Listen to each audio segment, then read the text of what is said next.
শ্রী পরমাত্মনে নমঃ।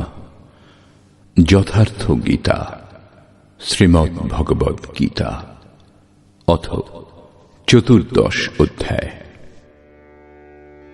পূর্বের কয়েকটি অধ্যায়ে যোগেশ্বর শ্রীকৃষ্ণ জ্ঞানের স্বরূপ স্পষ্ট করেছেন। চতুর্থ অধ্যায়ের 19 সংখ্যক শ্লোকে তিনি বলেছিলেন, যে পুরুষ নিয়ত কর্মের আচরণ আরম্ভ করেছেন এবং সেই আচরণ ক্রমশ উত্থান হতে হতে এত সূক্ষ্ম হয়ে গেছে যে কামনা ও সংকল্প সম্পূর্ণরূপে শান্ত হয়ে গেছে, সেই সময় তিনি যা জানতে চাইবেন তার প্রত্যক্ষ অনুভূতি হয়ে যাবে। সেই অনুভূতিকেই জ্ঞান বলে। ত্রয়োদশ অধ্যায়ে জ্ঞানকে পরিভাষিত করলেন। অধ্যাত্ম জ্ঞান নিত্যত্বং তত্ত্ব জ্ঞানার্থ দর্শনম। আত্মজ্ঞানে এক রস স্থিতি এবং তত্ত্বের অর্থস্বরূপ পরমাত্মার প্রত্যক্ষ দর্শনকে জ্ঞান বলে। ক্ষেত্র ক্ষেত্রজ্ঞের বিভেদ বিদিত হবার পরেই উদয় হয় সেই জ্ঞান। জ্ঞানের তাৎপর্য শাস্ত্রার্থ নয়, সকল শাস্ত্র মুখস্থ করাই জ্ঞান নয়। অভ্যাসের সেই অবস্থাকে জ্ঞান বলে যেখানে সেই তত্ত্বকে জানা সম্ভব হয়। পরমাত্মার সাক্ষাৎকারের সঙ্গে যে অনুভূতি হয় তাকে জ্ঞান বলা হয়। এর বিপরীত সবই অজ্ঞান। এইরূপ সবকিছু বলার পরেও বর্তমান অধ্যায়ে যোগেশ্বর শ্রীকৃষ্ণ বলছেন, অর্জুন, সেই জ্ঞানের মধ্যেও যে জ্ঞান শ্রেষ্ঠ তা আমি পুনরায় তোমাকে বলবো। যোগেশ্বর তারই পুনরাবৃত্তি করবেন, কারণ শাস্ত্র সুচিন্তিত পুনি পুনি দেখিয়া, যে শাস্ত্র সম্বন্ধে উত্তম রূপে চিন্তা করা হয়েছে সেই শাস্ত্রও বারবার দেখা উচিত। শুধু তাই নয়, যেমন যেমন আপনি সাধন পথে এগিয়ে যাবেন, ইষ্টের যত কাছে যাবেন, তেমন তেমন ব্রহ্মের কাছ থেকে নতুন নতুন অনুভূতি পাবেন। এই সকল অনুভব সদ্গুরু মহাপুরুষই প্রদান করেন। সেই জন্য শ্রীকৃষ্ণ বলছেন, আমি পুনরায় বলবো। স্মৃতিপট এমন হয় যার উপর সংস্কারের অঙ্কন সর্বদা হতে থাকে। যদি পথিকের ইষ্টকে জানার জ্ঞান অস্পষ্ট রয়ে যায়, তাহলে সেই স্মৃতিপটের ওপর প্রকৃতি অঙ্কিত হতে থাকে, যা বিনাশের কারণ হয়। সেই জন্য সাধনা সম্পূর্ণ হওয়া পর্যন্ত সাধককে ইষ্ট সম্বন্ধিত জ্ঞান আবৃত্তি করা উচিত। আজ স্মৃতি স্পষ্ট হলেও যখন পরের অবস্থাগুলিতে সাধক পৌঁছবেন, তখন এই অবস্থার পরিবর্তন হবে। সেই জন্য পূজ্য মহারাজজি বলতেন, ব্রহ্মবিদ্যার চিন্তন প্রতিদিন করবে, এক মালা প্রতিদিন ঘোরাবে, সেই মালা যা চিন্তন দ্বারা ঘোরানো হয়, অন্য কোনো মালা নয়। এই নিয়ম সাধকের জন্য। কিন্তু যিনি বাস্তবিক সদ্গুরু, তিনি সতত সেই পথিকের মার্গদর্শন করেন, অন্তরে জাগ্রত হয়ে এবং বাইরে নিজের ক্রিয়াকলাপের দ্বারা তাকে প্রত্যেক অভিনব পরিস্থিতি সম্বন্ধে অবগত করিয়ে দেন। যোগেশ্বর শ্রীকৃষ্ণ মহাপুরুষ ছিলেন। অর্জুন শিষ্যের স্থানে ছিলেন। তিনি শ্রীকৃষ্ণের কাছে প্রার্থনা করেছিলেন যে, ভগবান আমাকে রক্ষা করুন। সেই জন্য যোগেশ্বর শ্রীকৃষ্ণ বললেন, সকল জ্ঞানের মধ্যে অতি উত্তম জ্ঞান আমি পুনরায় তোমাকে বলবো। শ্রী ভগবান উবাচ।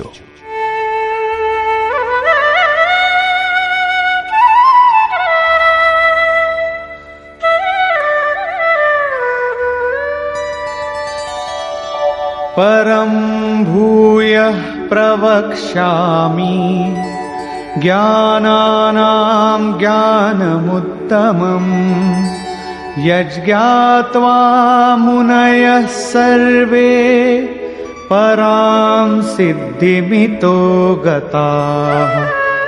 অর্জুন, সকল জ্ঞানের মধ্যে অতি উত্তম জ্ঞান, পরম জ্ঞান আমি পুনরায় তোমাকে বলবো, যা পূর্বেও বলেছেন। যার সম্বন্ধে জানার পর মুনিগণ এই সংসার থেকে মুক্ত হয়ে পরম সিদ্ধি লাভ করেন, যার পর কিছু পাওয়া বাকি থাকে না। ইদং জ্ঞানমুপাশ্রিত্য মম সাধর্ম্যমাগতাঃ সর্গেপি নোপজায়ন্তে প্রলয়ে ন ব্যথন্তি চ। এই জ্ঞান উপাশ্রিত, এই জ্ঞান আশ্রয় করে ক্রিয়ার আচরণ করে সান্নিধ্যে এসে আমার স্বরূপ প্রাপ্ত পুরুষগণ সৃষ্টিকালে পুনরায় জন্মগ্রহণ করেন না এবং প্রলয়কালে অর্থাৎ শরীরান্তের সময় ব্যাকুল হন না, কারণ মহাপুরুষের দেহের মৃত্যু তখনই হয়ে যায় যখন তিনি স্বরূপ লাভ করেন, তারপরে তাঁর দেহ নিবাস স্থান রূপে থাকে। পুনর্জন্মের স্থান কোথায় যেখানে মানুষ জন্মগ্রহণ করে? এই প্রসঙ্গে শ্রীকৃষ্ণ বলছেন,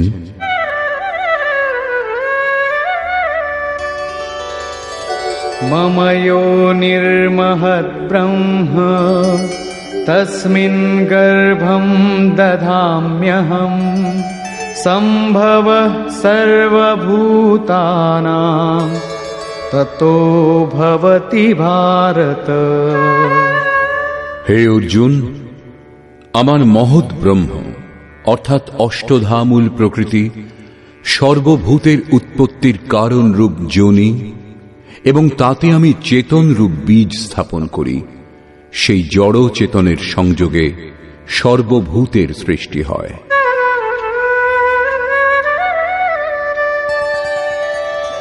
সর্বয়োনিষু কৌন্তেয় মূর্তয়ঃ সম্ভবন্তি ইয়াঃ তাসাম ব্রহ্ম মহদ্যোনিঃ অহং বীজপ্রদঃ পিতা।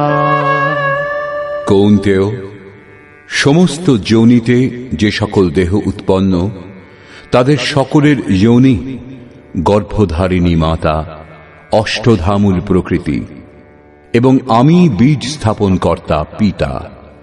অন্য কেউ মাতাও নয়, পিতাও নয়। যতক্ষণ জড় চেতনের সংযোগ হবে জন্ম হতেই থাকবে, নিমিত্ত কেউ না কেউ হবেই।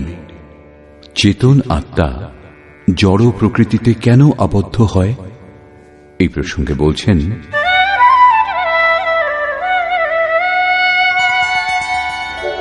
সত্ত্বং রজস্তম ইতি গুণাঃ প্রকৃতি সম্ভবাঃ নিবধ্নন্তি মহাবাহো দেহে দেহিনমব্যয়ম। মহাবাহু অর্জুন, প্রকৃতিজাত সত্ত্ব, রজ ও তম এই গুণত্রয় অবিনাশী জীবাত্মাকে শরীরে আবদ্ধ করে। কি রূপে? তত্র সত্ত্বং নির্মলত্বাৎ প্রকাশকমনাময়ম সুখ সঙ্গেন বধ্নাতি জ্ঞান সঙ্গেন চানঘ। নিষ্পাপ অর্জুন, এই গুণত্রয়ের মধ্যে সত্ত্বগুণ নির্বিকার, নির্মলত্বাৎ নির্মল, সেই জন্য সুখ এবং জ্ঞানের আসক্তি দ্বারা আত্মাকে শরীরে আবদ্ধ করে। সত্ত্বগুণ ও বন্ধনে পার্থক্য এতটাই, সুখ কেবল পরমাত্মার মধ্যেই পাওয়া যায় এবং জ্ঞান সাক্ষাৎকারকে বলে। সত্ত্বগুণী ততক্ষণ আবদ্ধ যতক্ষণ পরমাত্মার সাক্ষাৎকার না হয়।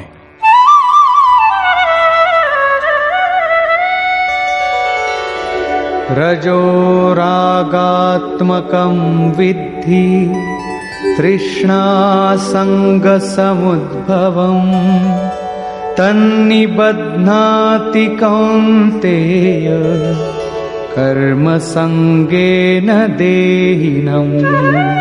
হে অর্জুন, রজোগুণ রাগাত্মক, একে তুমি কর্মসঙ্গেন কামনা ও আসক্তি থেকে উৎপন্ন জানবে। রজোগুণ জীবাত্মাকে কর্ম ও তার ফলের আসক্তি দ্বারা আবদ্ধ করে। এই গুণ কর্মে প্রবৃত্তি প্রদান করে।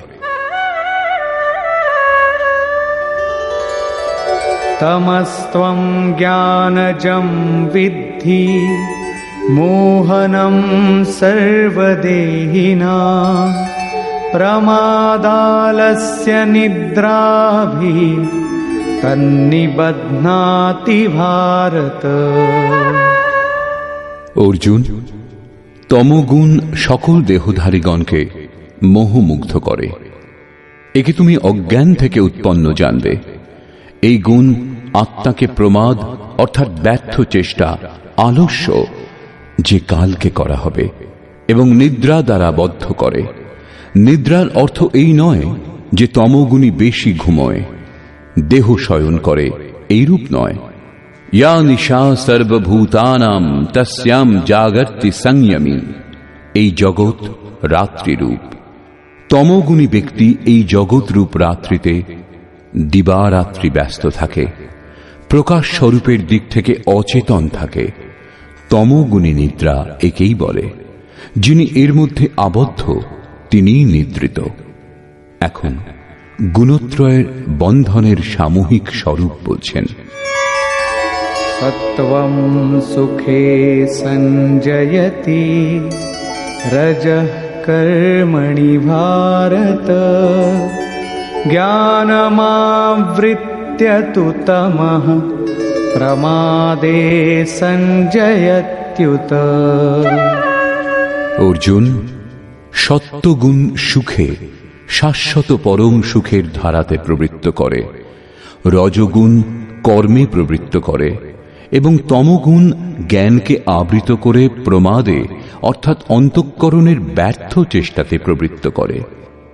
গুণ যখন এক স্থানে একটা হৃদয়েই থাকে তখন কিরূপে পৃথক পৃথক বিভক্ত হয়? এই প্রসঙ্গে যোগেশ্বর শ্রীকৃষ্ণ বলছেন,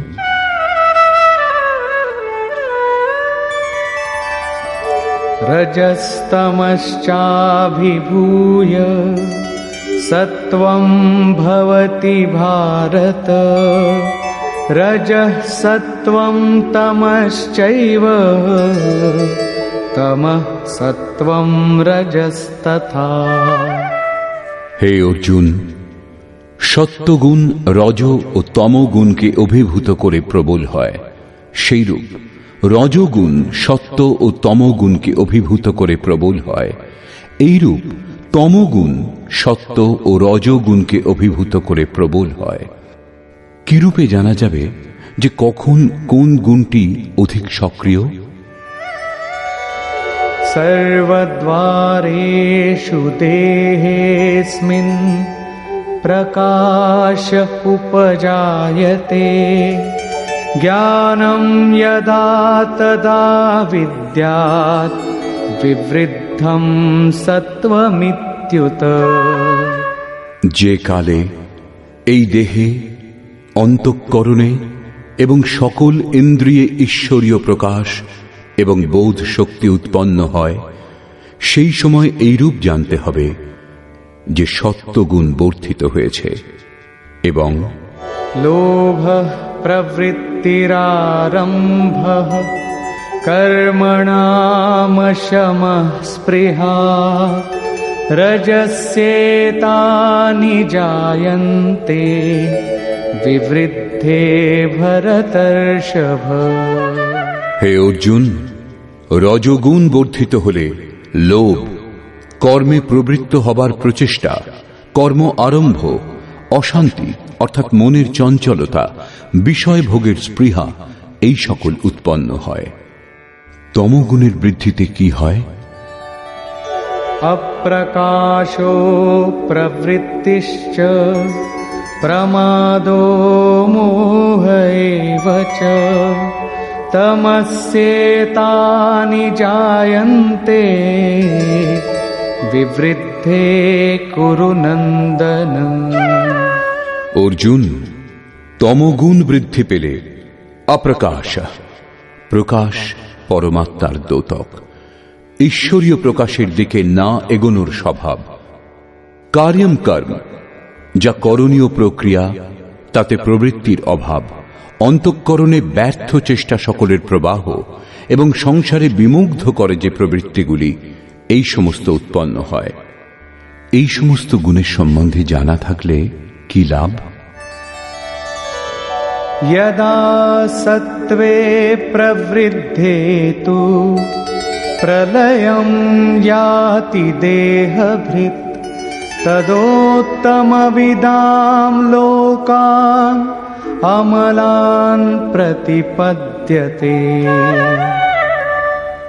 সত্যগুণের বৃদ্ধিকালে এই জীবাত্মা দেহত্যাগ করলে উত্তম কর্মকারীদের পাপ মুক্ত দিব্য লোকাদিকে লাভ করে এবং रजसि प्रलयं गत्वा कर्मसङ्गिषु जायते तथा प्रलीनस्तमसि मूढयोनिषु जायते। রজগুণের বৃদ্ধিকালে যার মৃত্যু হয়, তার কর্মে আসক্ত মনুষ্যলোকে জন্ম হয়, এবং তমগুণের বৃদ্ধিকালে মৃত্যু হলে মূঢ় যোনিতে জন্ম হয়, যার মধ্যে কীট পতঙ্গাদি পর্যন্ত যোনির বিস্তার আছে। অতএব গুণত্রয়ের মধ্যে মানুষের উচিত সাত্ত্বিক গুণধর্মে যুক্ত হওয়া। প্রকৃতির এই সঞ্চয় ভাণ্ডার আপনার দ্বারা অর্জিত গুণ সকলকে মৃত্যুর পরে আপনাকে সুরক্ষিত ফিরিয়ে দেয়। এর পরিণাম कर्मणः सुकृतस्याहुः सात्विकं निर्मलं फलं रजसस्तु फलं दुःखम् अज्ञानं तमसः फलम्। সাত্ত্বিক কর্মের ফল সাত্ত্বিক, নির্মল সুখ, জ্ঞান এবং বৈরাগ্য আদি বলা হয়েছে। রাজসিক কর্মের ফল দুঃখ এবং তামসিক কর্মের ফল অজ্ঞান। এবং सत्त्वात् संजायते ज्ञानम् रजसो लोभ एव च प्रमादमोहौ तमसो भवतो ज्ञानमेव च। সত্য গুণ থেকে জ্ঞান জন্মে। ঈশ্বরীয় অনুভূতিকে জ্ঞান বলা হয়। ঈশ্বরীয় অনুভূতির সঞ্চার হয়। রজগুণ থেকে নিঃসন্দেহে লোভ উৎপন্ন হয় এবং তমগুণ থেকে প্রমাদ, মোহ, আলস্য, অজ্ঞান উৎপন্ন হয়। এই সকল উৎপন্ন হয়ে কোন গতি প্রদান করে?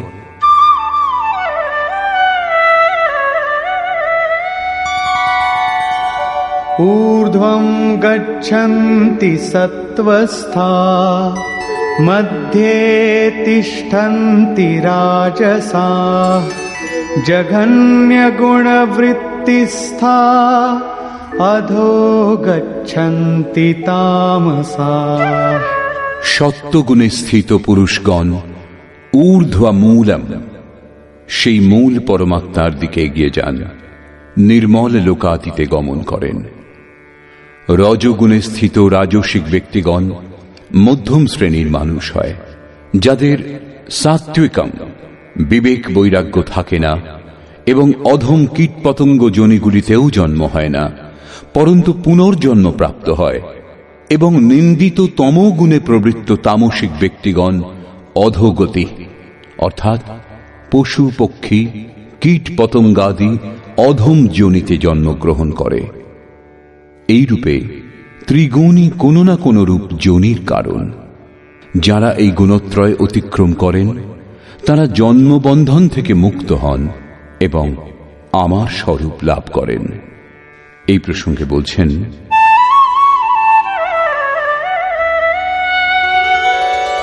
नान्यं गुणेभ्यः कर्तारं यदा द्रष्टानुपश्यति गुणेभ्यश्च परं वेत्ति मद्भावं सोऽधिगच्छति।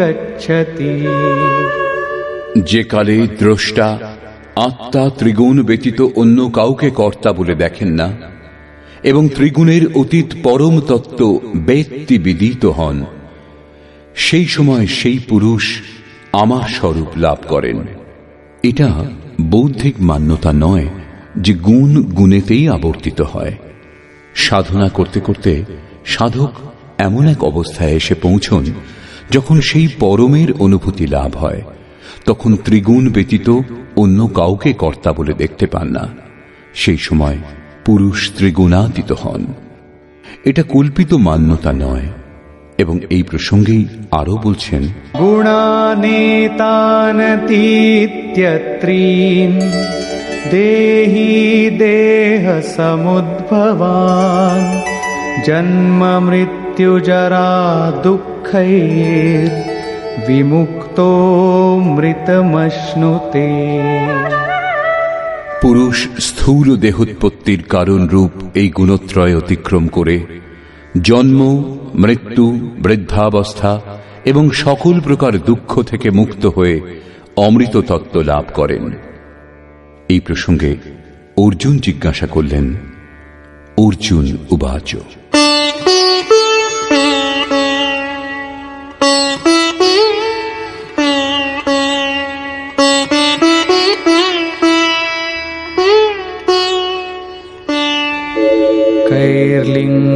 कैर्लिङ्गैस्त्रीन् गुणानेतान् अतीतो भवति प्रभो किमाचारः कथं चैतान् स्त्रीन् गुणानतिवर्तते। প্রভু, এই ত্রিগুণকে যিনি অতিক্রম করেন তার লক্ষণ কি, তার আচরণ কিরূপ এবং কি উপায়ে পুরুষ গুণাতীত হন? শ্রী ভগবান উবাচ,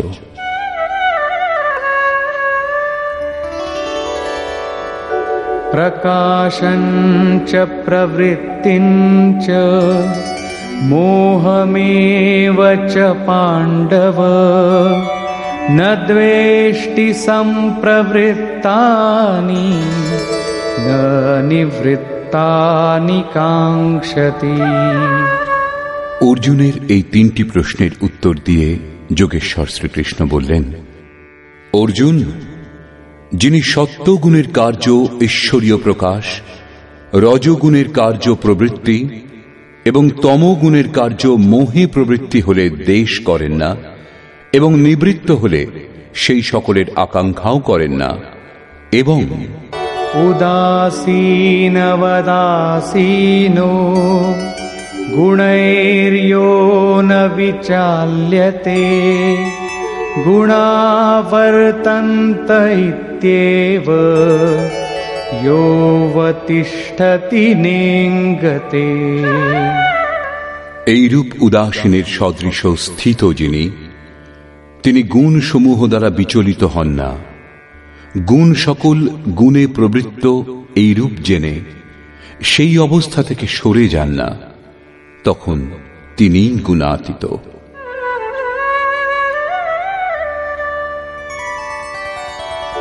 সমদুঃখ সুখ স্वस्थः সমলোষ্টাশ্মকাঞ্চনः তুল্যপ্রিয়া প্রিয়ো ধীরস তুল্য নিন্দাত্মসংস্তুতিঃ। যিনি নিরন্তর স্বয়ংয়ে অর্থাৎ আত্মভাবে স্থিত, সুখ ও দুঃখে সম, মৃৎপিণ্ড, প্রস্তর ও সুবর্ণে যার সমভাব, ধৈর্যবান, যিনি প্রিয় ও অপ্রিয়ে তুল্য জ্ঞান, নিন্দা ও প্রশংসায় যার সমবুদ্ধি, এবং মানাপমানয়োস্তুল্যস তুল্যো মিত্রারিপক্ষয়োঃ সর্বারম্ভ পরিত্যাগী গুণাতীতঃ স উচ্যতে।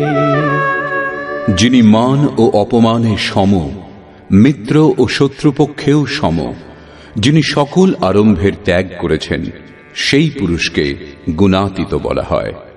শ্লোক সংখ্যা 22 থেকে 25 পর্যন্ত গুণাতীত পুরুষের লক্ষণ ও আচরণ সম্বন্ধে বলা হয়েছে যে তিনি বিচলিত হন না, গুণসমূহ বিচলিত করতে পারে না, স্থিরভাবে অবস্থান করেন। এখন প্রস্তুত গুণাতীত হবার বিধি।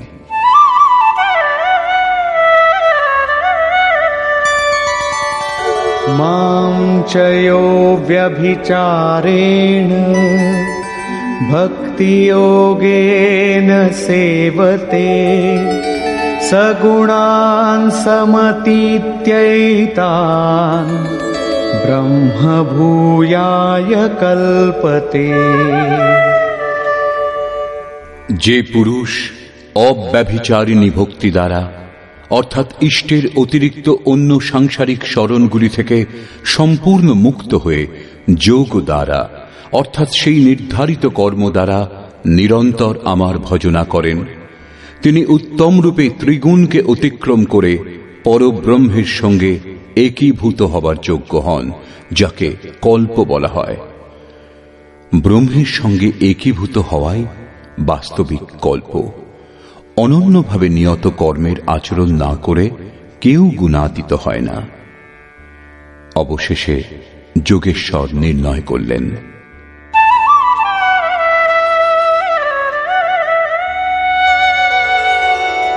ব্রহ্মণো হি প্রতিষ্ঠাহম অমৃতস্যাব্যয়স্য চ শাশ্বতস্য চ ধর্মস্য সুখস্যৈকান্তিকস্য চ।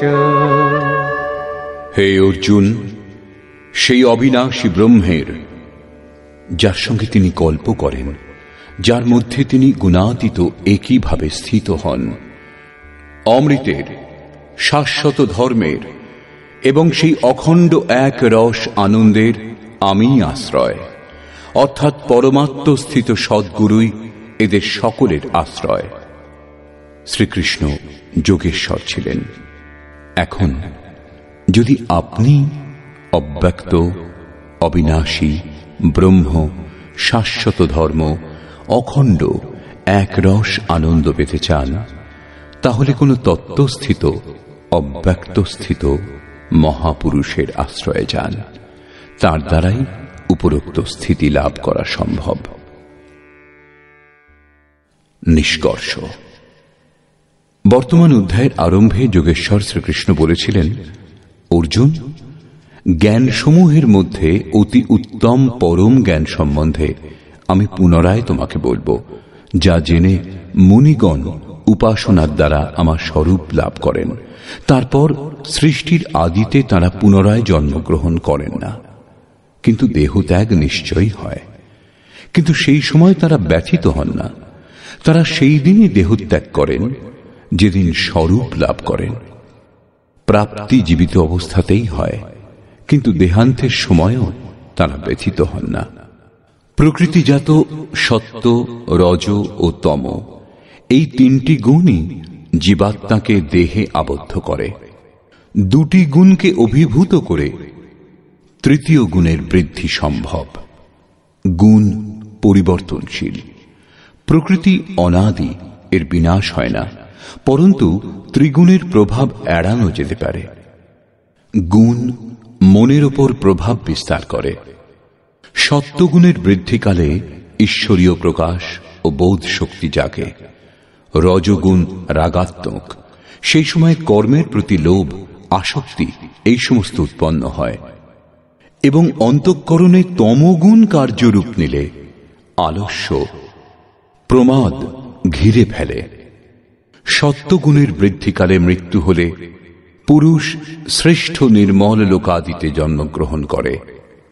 রজগুণের বৃদ্ধিকালে মৃত্যু হলে মানুষ মানব যোনিতে উৎপন্ন হয়, এবং তমগুণের বৃদ্ধিকালে মানুষ দেহত্যাগ করলে পশু, কীট, পতঙ্গ ইত্যাদি অধম যোনিতে উৎপন্ন হয়। সেই জন্য মানুষের ক্রমশ উন্নত সাত্ত্বিক গুণের দিকে এগোনো উচিত। বস্তুত এই ত্রিগুণই কোনো না কোনো যোনির কারণ। এই গুণই আত্মাকে দেহে আবদ্ধ করে।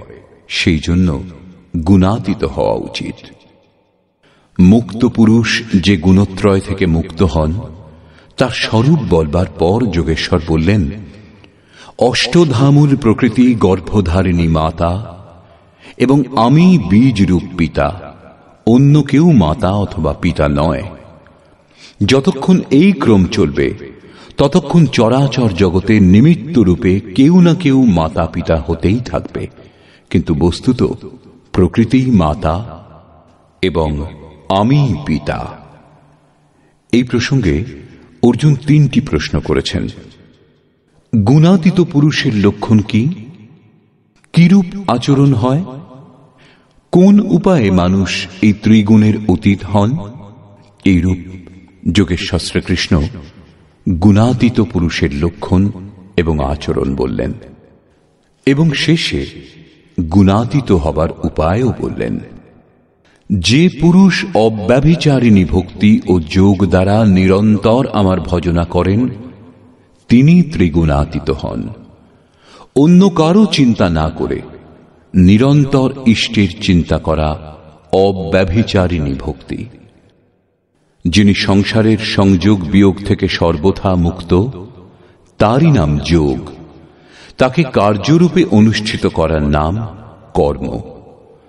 যজ্ঞ যার দ্বারা সম্পন্ন হয় সেই ক্রিয়াকর্ম। অব্যভিচারিণী ভক্তি দ্বারা সেই নিয়ত কর্মের আচরণ দ্বারাই পুরুষ ত্রিগুণাতীত হন এবং অতীত হয়ে পুরুষ ব্রহ্মে একীভূত এবং পূর্ণ কল্প প্রাপ্ত করার যোগ্য হন। গুণ যে মনের ওপর প্রভাব বিস্তার করে তা বিলয় হবার সঙ্গে সঙ্গেই ব্রহ্মে একীভূত হওয়া সম্ভব। একেই বাস্তবিক কল্প বলে। অতএব ভজন না করে কেউ গুণাতীত হতে পারেন না। অবশেষে যোগেশ্বর নির্ণয় করলেন যে সেই গুণাতীত পুরুষ যে ব্রহ্মের সঙ্গে একইভাবে স্থিত হন সেই ব্রহ্মের অমৃত তত্ত্বের, শাশ্বত ধর্মের এবং অখণ্ড এক রস আনন্দের আমি আশ্রয়, অর্থাৎ প্রধান কর্তা। এখন শ্রীকৃষ্ণ বর্তমানে নেই। এখন সেই আশ্রয় চলে গেছে। বড় সংশয়ের বিষয়, সেই আশ্রয় এখন কোথায় পাওয়া যাবে? কিন্তু না, শ্রীকৃষ্ণ নিজের পরিচয় দিয়েছেন। তিনি যোগী ছিলেন, স্বরূপস্থ মহাপুরুষ ছিলেন। শিষ্যস্তেহম সাধি মাম ত্বাম প্রপন্নম।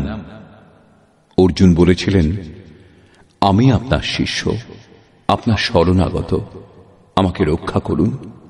শ্রীকৃষ্ণ কয়েকবারই নিজের পরিচয় দিয়েছেন, স্থিতপ্রজ্ঞ মহাপুরুষের লক্ষণ বলেছেন এবং তাদের সঙ্গে নিজের তুলনা করেছেন।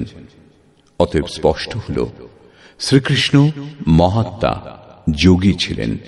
এখন আপনি যদি অখণ্ড একরস আনন্দ, শাশ্বত ধর্ম অথবা অমৃত তত্ত্ব লাভের ইচ্ছুক, তাহলে এই সকল প্রাপ্তির স্রোত একমাত্র সদ্গুরু। কেবল শাস্ত্র অধ্যয়ন দ্বারা এ সকল লাভ করা অসম্ভব।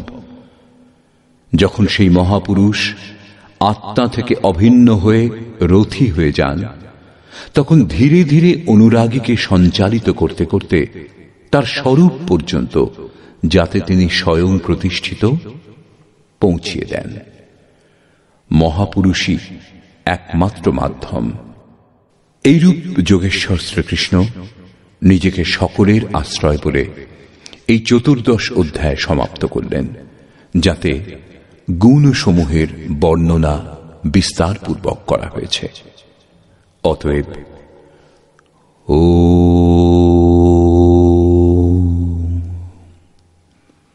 এই প্রকার শ্রীমদ্ ভগবদ্ গীতারূপী উপনিষদ এবং ব্রহ্মবিদ্যা তথা যোগশাস্ত্র বিষয়ক শ্রীকৃষ্ণ ও অর্জুনের সংবাদে গুণত্রয় বিভাগ যোগ নামক 14 অধ্যায় পূর্ণ হল।